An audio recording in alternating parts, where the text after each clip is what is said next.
एक गांव में दो भाई रहते थे। बड़ा भाई गंगाराम बहुत अमीर था। उसके घर में किसी भी चीज की कमी नहीं थी। वही छोटा भाई सेवकराम बहुत ही भोला और नेक दिल इंसान था। उसके परिवार में उसकी पत्नी और एक बच्चा था। वह इतना गरीब था कि वह मिट्टी के मकान में रहता था। गंगाराम की पत्नी के 3 पुत्रियों के बाद पुत्र हुआ था, तो गंगाराम ने एक बड़ा प्रोग्राम रखा, जिसमें उसने गांव के और बाहर के बड़े बड़े अमीर लोगों को बुलाया था।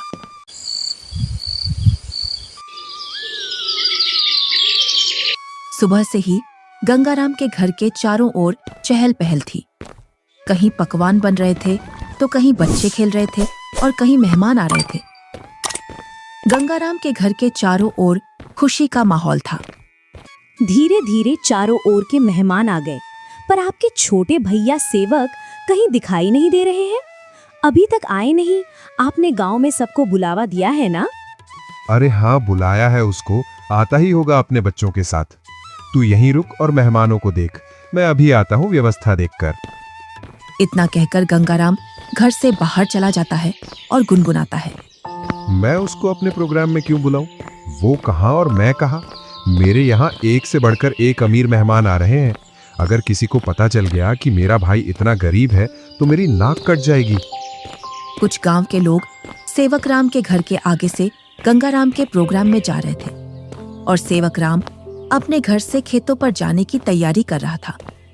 जैसे ही वह घर से बाहर निकलता है तो उसको कुछ गांव वाले मिल जाते हैं। अरे सेवकराम, तू अपने भाई के घर नहीं गया? तेरी भाभी के बहुत दिनों बाद लड़का हुआ है। इसी उपलक्ष्य में तेरे भाई ने बहुत बड़ा प्रोग्राम रखा है। तू तो चाचा बन गया है और तू यहाँ, जबकि तुझे तो अपने भाई के घर सबसे पहले पहुँचना था। सेवकराम ये सुनकर दंग रह जाता है। इस बारे में उसे कुछ भी पता नहीं था, पर वह गांव वालों के सामने ऐसे बोलता है जैसे उसे पहले से सब पता है। अरे हाँ भाई, मुझे भी जाना है। बस थोड़ा सा खेतों पर काम बचा है, उसको मैं पूरा करके आता हूँ। जल्दी काम पूरा करके आ भाई। सुना है भाई गंगाराम ने बहुत ही स्वादिष्ट पकवान बनवाए हैं और उसने खाने पर पूरे गांव को बुलाया है। हाँ, ये तो बड़ी ही अच्छी बात है। तुम लोग चलो, मैं आता हूँ। जैसे ही गांव वाले वहां से निकल जाते हैं तो सेवकराम का मुंह उतर जाता है। ये तो बहुत खुशी की बात है, पर इसके बारे में तो मुझे कुछ पता ही नहीं है। चलो, मेरे बड़े भाई के घर पुत्र रत्न तो आया और मैं फिर से चाचा बन गया, पर मुझे इस बारे में कुछ बताया भी नहीं। शायद काम काज ज्यादा है, इसी वजह से मुझे बताना भूल गया होगा, वरना ऐसा हो नहीं सकता कि मेरा भाई मुझे न बुलाए। अरे भाग्यवान, तुमने सुना? तुम्हारी जेठानी के लड़का हुआ है। कुछ गांव वाले इधर से गुजर कर जा रहे थे। क्यों ना अपन भी चलें बड़े भाई के यहाँ? सुना है बहुत ही अच्छे अच्छे पकवान बने हैं वहाँ पर। अरे, ये तो बड़ी खुशी की बात है। आप फिर से चाचा बन गए और मैं चाची, परंतु उन्होंने हमें बुलाया नहीं। बिना बुलाए हम कैसे जा सकते हैं उनके प्रोग्राम में? बिना बुलाए वहाँ जाना सही नहीं होगा। अगर गांव में इस बात का पता चल गया कि हम बिन बुलाए उनके प्रोग्राम में आए हैं तो लोग क्या कहेंगे? बड़े भैया इतना बड़ा प्रोग्राम कर रहे हैं और इतने बड़े प्रोग्राम में पूरे काम की जिम्मेदारी भी उन्हीं पर है। तुम्हें पता है ना उनके पास कितना कामकाज होगा। इसी कामकाज की वजह से हमसे बोलना भूल गए होंगे और प्रोग्राम वाला आदमी तो कुछ ना कुछ तो भूल ही जाता है। आप लोग चलो ना, मैं अपने ताऊ का घर और अपने छोटे भाई को देख आऊंगा। कैसे चलें बेटा? मन तो मेरा भी बहुत कर रहा है जाने को, पर उन्होंने हमें प्रोग्राम का निमंत्रण भी नहीं दिया और ना ही हमसे बोला। उन्होंने फिर किस मुंह से उनके प्रोग्राम में जाएं? क्या हम अपने छोटे भाई से मिलने नहीं जाएंगे पापा? क्यों नहीं, हम जरूर चलेंगे आपके छोटे भाई से मिलने के लिए। क्यों आप छोटे बच्चे को झूठी तसल्ली दे रहे हो? तुम्हें पता है ना, तुम्हारे बड़े भाई हमें उनके बराबर नहीं समझते हैं, तभी तो उन्होंने हमें प्रोग्राम में नहीं बुलाया है। तुम तो सदा गड़े मुर्दे उखाड़ती हो। ऐसा नहीं है, वो हमको चाहते हैं, वो तो कामकाज की वजह से बुलाना भूल गए हैं। तुम्हें लग रहा है कि भैया तुम्हें बुलाना भूल गए हैं, तो तुम जाओ। बिन बुलाए मैं नहीं जाने वाली कहीं। मैं तो खूब खुश हूँ अपने घर में। आपको जाना है तो जाओ। ठीक है, मैं और मुन्ना चले जाते हैं। तुम्हें नहीं जाना तो मत चलो। आप जा रहे हो तो जाओ, पर उधर से जल्दी लौट कर आना। सेवकराम और उसका बच्चा प्रोग्राम में जाने के लिए तैयार हो जाते हैं। अब तुम प्रोग्राम में जा रहे हो तो बच्चे को देने के लिए कुछ तो ले जाना पड़ेगा। हाँ, बहुत देर से मैं भी यही सोच रहा था, बच्चे के लिए क्या ले जाऊं, और बाजार से ले जाने के लिए मेरे पास पैसे भी नहीं हैं। आप तो ये लकड़ी का झूला ले जाओ जो तुमने मुन्ना के लिए बनाया था। अब मुन्ना के कुछ काम का नहीं है। हाँ, यही ले जाता हूँ, इसमें बच्चा खूब आराम से सोएगा। सेवक राम उस झूले को उठाकर चल देता है और उसके साथ में उसका लड़का भी चल देता है।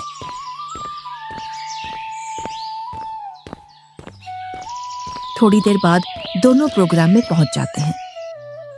यहाँ तो खूब अमीर मेहमान आए हैं और बच्चे को देने के लिए शानदार और महंगी महंगी वस्तुएं लाए हैं। मेरा झूला तो इनके आगे कुछ भी नहीं है। सेवक राम मेहमानों पर महंगी महंगी वस्तुएं देखकर अपने झूले की ओर देखता है और मन ही मन में सोचता है, मैं क्यों इस झूले को यहाँ लाया? यहाँ तो एक से बढ़कर एक वस्तुएं हैं बच्चे के लिए। मैं भी क्या सोच रहा हूँ, भला हाथ की बनी चीज और बाजार की चीजों में अंतर होता है। बड़े भैया जरूर मेरे झूले को पसंद करेंगे, क्योंकि मेरा झूला सबसे मजबूत है, क्योंकि इसे मैंने अपने हाथों से बनाया है। और सेवक राम निसंकोच होकर मेहमानों के बीच में घूमने लगता है। वह देखता है कि उसके बड़े भैया और भाभी मेहमानों का स्वागत कर रहे थे।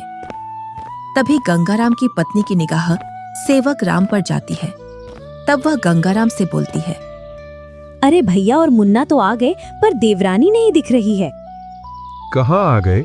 मुझे तो कहीं दिखाई नहीं दे रहे। वो रहे मेहमानों के बीच में। इधर सेवक राम के पास कुछ मेहमान आ जाते हैं। उसकी वेशभूषा देखकर मेहमान सेवक राम से पूछते हैं, अरे तुम कौन हो और ये कैसी वेशभूषा पहनकर आए हो और ये लकड़ी का झूला लेकर आए हो इस जमाने में? चलो तुम अपना परिचय दो, तुम कौन हो और यहाँ क्या कर रहे हो?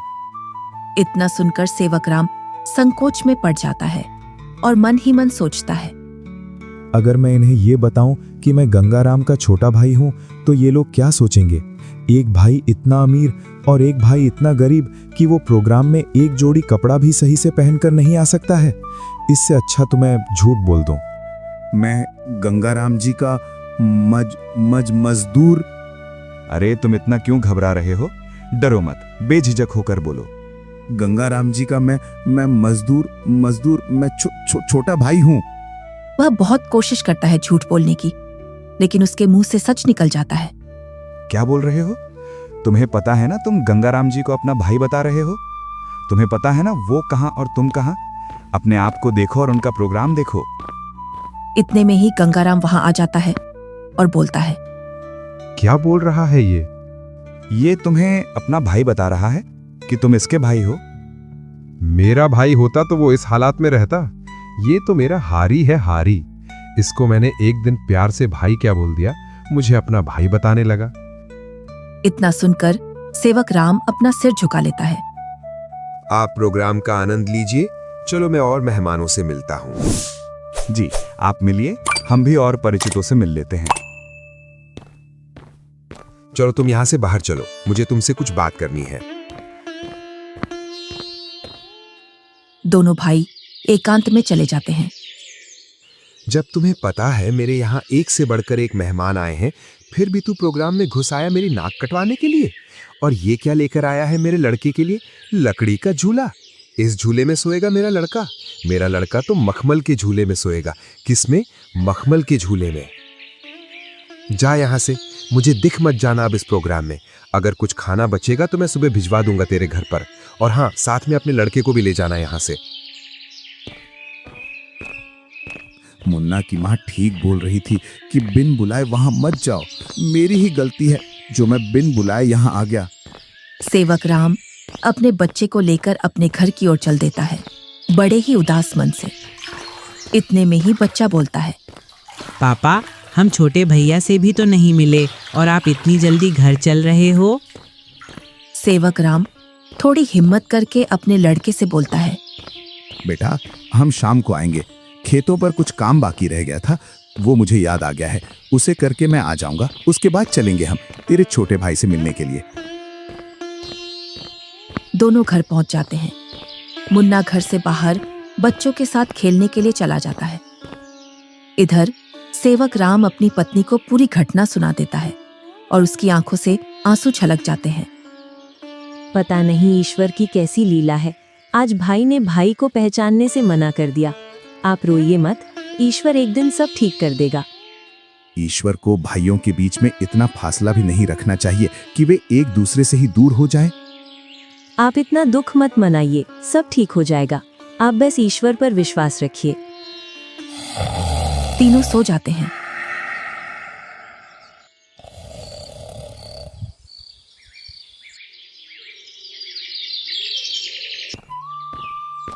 दूसरा दिन गंगाराम के दरवाजे को कोई बजाता है। पता नहीं अब कौन आ गया। कल का इतना थका हारा हूं, फिर भी लोगों को समझ में नहीं आता है और आकर दरवाजा खटखटाने लग जाते हैं। गंगाराम जैसे ही दरवाजा खोलता है तो वह देखता है कि सामने एक साधु खड़ा है। क्या है महाराज, क्यों दरवाजे को बजा रहे हो? कुछ नहीं बेटा, बड़े जोरों की भूख लगी है। बस थोड़ा सा खाना मिल जाता तो मेरी भूख मिट जाती। क्या खाना? यहाँ खाना मुफ्त में नहीं मिलता है और ऐसी दोपहर में तुम्हें कहां से खाना ला कर दूं? बेटा, घर में कुछ तो होगा, उसमें से ही कुछ खाने को दे दो जिससे मेरी भूख शांत हो जाए। इतना बड़ा गांव है, तुम्हें मेरा ही घर मिला खाना मांगने के लिए? यहाँ कुछ नहीं है, चले जाओ यहाँ से। इतना कहकर गुस्से में गंगाराम दरवाजा बंद कर लेता है। ईश्वर तुम्हें सदा खुश रखे बेटा। इतना बोलकर साधु वहां से चला जाता है। इधर गंगाराम की पत्नी गंगाराम से पूछती है, कौन आया था दरवाजे पर जो तुम इतने जोर से उस पर चिल्ला रहे थे? कोई नहीं, एक ढोंगी बाबा आया था दरवाजे पर, बोल रहा था खाना खिला दो, तो मैंने उससे मना कर दिया, यहाँ नहीं है खाना। तुम भी पता नहीं अब किस नशे में रहने लगे हो। कल का इतना सारा खाना बचा था, वो वैसे ही फेंकेगा। उसमें से कुछ खाना खिला देते। मैंने ये खाना गरीबों और ढोंगियों के लिए नहीं बनवाया है। ये खाना सिर्फ हम जैसे बड़े लोग ही खा सकते हैं। गंगाराम की पत्नी गुनगुनाते हुए वहां से अपने कमरे में चली जाती है। इनको तो पता नहीं अब किस बात का नशा आने लगा है, सीधे मुंह अब किसी से बात ही नहीं करते हैं। इधर साधु सेवक राम के घर के सामने पहुंच जाता है और बाहर से आवाज लगाता है, अरे घर में कोई है? अरे घर में कोई है? आवाज सुनकर सेवक राम घर में से बाहर निकल आता है। साधु को देखकर बोलता है, जी साधु महाराज, बताइए मैं आपकी क्या सेवा करूं? कुछ नहीं बेटा, बहुत तेज भूख लगी है। कुछ खाने को मिल जाए तो आत्मा तृप्त हो जाएगी मेरी। क्यों नहीं साधु महाराज, आइए आइए, जो कुछ हमारे घर में खाने के लिए मिलेगा हम आपको खिलवा देंगे। दोनों घर के अंदर चले जाते हैं। सेवक राम और साधु जमीन पर बैठ जाते हैं और सेवक राम अपनी पत्नी से बोलता है, अरे भाग्यवान, घर में कुछ हो तो खाने का साधु महाराज को ले आओ। सुबह की कुछ दाल रोटी रखी है और अभी खाना बनाने के लिए घर में कुछ भी नहीं है। अरे बेटी, तुम तो शर्माओ मत, जो घर में खाने का हो वही ले आओ, मैं तो खा लूंगा। सेवक राम की पत्नी जो घर में खाना था उसी खाने को गर्म कर लाती है। लीजिए साधु महाराज, गरीब के घर का खाना, हमारे पास तो खाने में यही है। अरे बेटी, तुम अपना मन इतना उदास मत करो, मैं तो ईश्वर की कृपा से जो मिलता है वही खा लेता हूँ। और तुम दोनों इतना उदास क्यों हो? कोई समस्या है आपके यहाँ? साधु महाराज, खेतों में इतना काम कर रहा हूँ, उतनी ही गरीबी आ रही है। गरीबी कम होने का नाम ही नहीं ले रही है। अब तो स्थिति ऐसी हो गई है, 2 वक्त का खाना भी बड़ी मुश्किल से मिलता है। पता नहीं ईश्वर हमारी कौन सी परीक्षा ले रहा है। ये कोई बीमारी तो है नहीं जिसका मैं आपको सही उपचार बता दूं बेटा। बस ईश्वर पर विश्वास रखो, सब सही हो जाएगा। फिर भी मुझे लगता है तुम मुझे तुम्हारी समस्या सही से बता नहीं रहे हो। इतना सुनकर सेवक राम और सेवक राम की पत्नी साधु महाराज को पूरी बात बता देते हैं कि किस प्रकार गंगाराम ने उनके साथ भेदभाव किया। साधु खाना खा लेता है। पता नहीं आपको हमारे हाथ का खाना कैसा लगा, सही लगा या नहीं? बेटी, तुम अपना मन उदास मत करो। तुम तो अन्नपूर्णा हो और तुम्हारे हाथ का खाना बहुत ही स्वादिष्ट है। इतना सुनकर सेवक राम की पत्नी खुश हो जाती है। तुमने बेटा आज मेरी आत्मा तृप्त कर दी है। अगर तुम आज मुझे भोजन नहीं देते तो पता नहीं आज भूख की वजह से मेरा क्या होता। साधु अपने थैले में हाथ डालता है और उसमें से एक पोटली निकालता है। इसमें क्या है साधु महाराज? ये पोटली बेटा बीजों का भंडार है। तुम जिस भी फसल का बीज चाहोगे वो बीज इस पोटली में से निकलेगा, जिससे तुम्हारी फसल साधारण फसल से 10 गुना ज्यादा निकलेगी। ये तो महाराज आपकी असीम कृपा है। ये मेरी नहीं, ईश्वर की कृपा है बेटा। बस एक बात का ध्यान रखना, इस पोटली के बारे में कभी किसी को मत बताना, और इसमें से जो बीज निकले उन्हें बेचना नहीं। अगर तुमने ऐसा किया तो ये पोटली आपके किसी काम की नहीं रहेगी। जी साधु महाराज, मैं कभी ऐसा नहीं करूंगा। और साधु महाराज वहां से चले जाते हैं। साधु महाराज के पैर जैसे ही घर में पड़े तब से घर में शांति का अनुभव हो रहा है। हाँ भाग्यवान, अब ईश्वर की कृपा से सब ठीक हो जाएगा।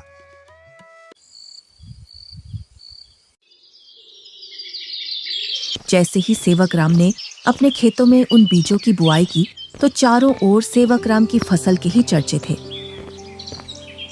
इधर गंगाराम अपने धन के घमंड में जी रहा था, जिससे वह किसी से भी सीधे मुंह बात नहीं करता था।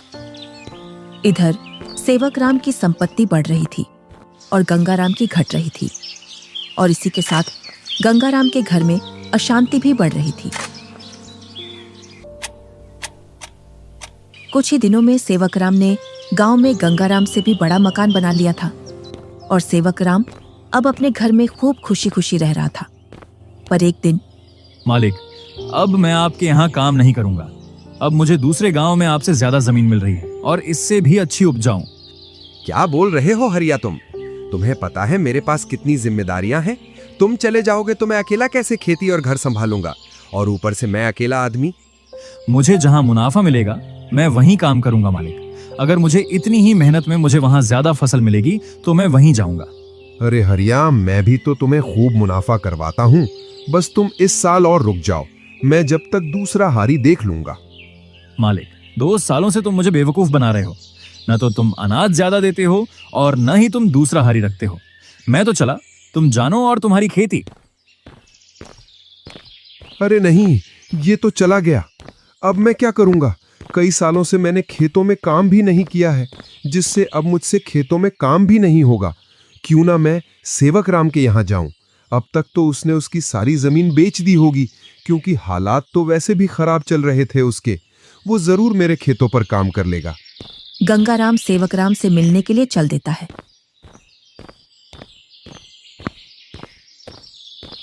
जैसे ही वह उसके घर के सामने पहुंचता है तो वह सेवक राम के घर को ढूंढने के लिए उस मोहल्ले में चारों ओर घूम जाता है। इधर ही थी उसकी झोपड़ी, पता नहीं किधर गई। बहुत देर से ढूंढ रहा हूं, मिल नहीं रही है।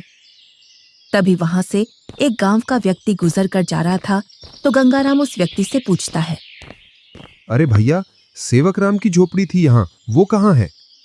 कितने दिनों बाद आ रहे हो भैया इधर? शादी के बाद अब आया हूँ इधर। इसीलिए तो तुम्हें वो झोपड़ी नहीं मिल रही है। अरे भैया, तुम जो सामने मकान देख रहे हो बहुमंजिला, यही घर है सेवक राम का। ये कैसे हो सकता है?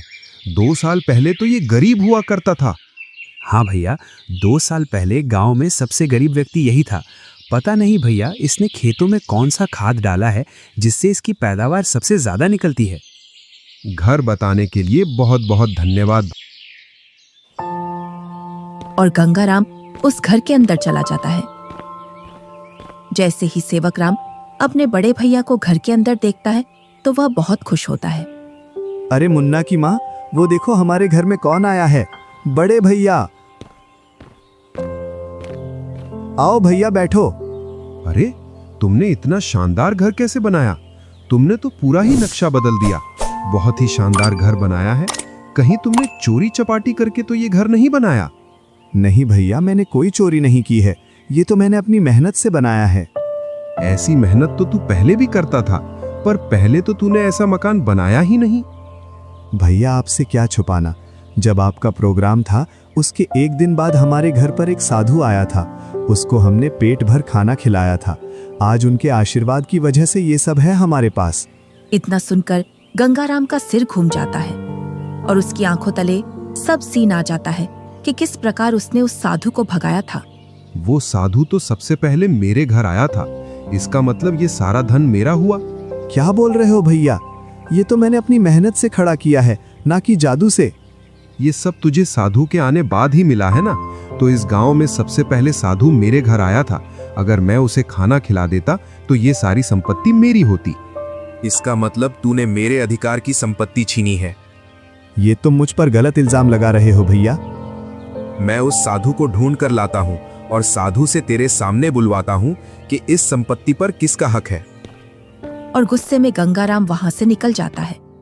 कई दिनों तक वह उस साधु को खोजता है। बड़ी मुश्किल से एक जंगल में तपस्या करते हुए वह साधु मिल जाता है। साधु महाराज प्रणाम। कौन हो बेटा जो तुम मेरी तपस्या में व्यवधान डाल रहे हो? मैं गंगाराम हूँ। आज से 2 वर्ष पूर्व तुम मेरे घर आए थे खाना खाने के लिए, जब तुम्हें जोरों की भूख लग रही थी। तुम तो वही हो ना जिसने खाना देने से मना कर दिया था। हाँ, पर उस संपत्ति पर पहला हक मेरा बनता है जो तुम मेरे भाई को देकर आए हो, क्योंकि तुम खाना मांगने सबसे पहले मेरे घर आए थे। कौन सी संपत्ति? मैंने तो उसे सिर्फ आशीर्वाद दिया था, क्योंकि उसने बड़े ही सम्मान के साथ खाना खिलाया था, और वो धन तो उसकी मेहनत और ईमानदारी का फल है। इतना सुनकर गंगाराम गुस्से में साधु से बोलता है, साधु, तुम मेरे साथ अन्याय कर रहे हो, क्योंकि उसकी संपत्ति पर पहला अधिकार मेरा है, क्योंकि तुम सबसे पहले मेरे द्वार पर आए थे। अगर तुम मुझे ये पहले ही बता देते कि मैं तुझे और भी अमीर बना दूंगा तो मैं तुम्हें उससे भी अच्छा भोजन कराता। उसने क्या खिलाया होगा आपको? सूखी रोटी? गंगाराम साधु से बहुत वाद विवाद करता है और गुस्से में साधु से बोलता है, जिससे साधु को क्रोध आ जाता है। बालक, तुमने मेरी सब्र की सीमा खत्म कर दी है। तुम मेरे श्राप से अब बच नहीं सकते हो। इतना सुनकर गंगाराम के होश उड़ जाते हैं। इतने में ही सेवक राम और गंगाराम की पत्नी आ जाती है। क्षमा कीजिए साधु महाराज, क्षमा कीजिए। अरे बेटी, तुम क्यों माफी मांग रही हो? मेरे पति थोड़े उग्र हैं, उनको पता नहीं है किससे कैसे बात करना है। इतना सुनकर गंगाराम भी माफी मांग लेता है। गंगाराम, अभी तक तुम्हारा जो घर चल रहा था वो तुम्हारी पत्नी के निर्मल भाव की वजह से चल रहा था। अब तुम अपने लालच को छोड़ दो और दोनों भाई साथ साथ रहो, क्योंकि तुम्हारा छोटा भाई बहुत ही ईमानदार है। जी साधु महाराज। तुम्हें कैसे पता चला मैं यहाँ हूँ? आप जिस दिन साधु महाराज की खोज में निकले उसी दिन भैया मेरे पास पहुँच गए थे और उन्होंने आपके बारे में मुझे सब बता दिया था। भाई हो तो तेरे जैसा, मेरे जैसा भाई किसी को भी नहीं मिले।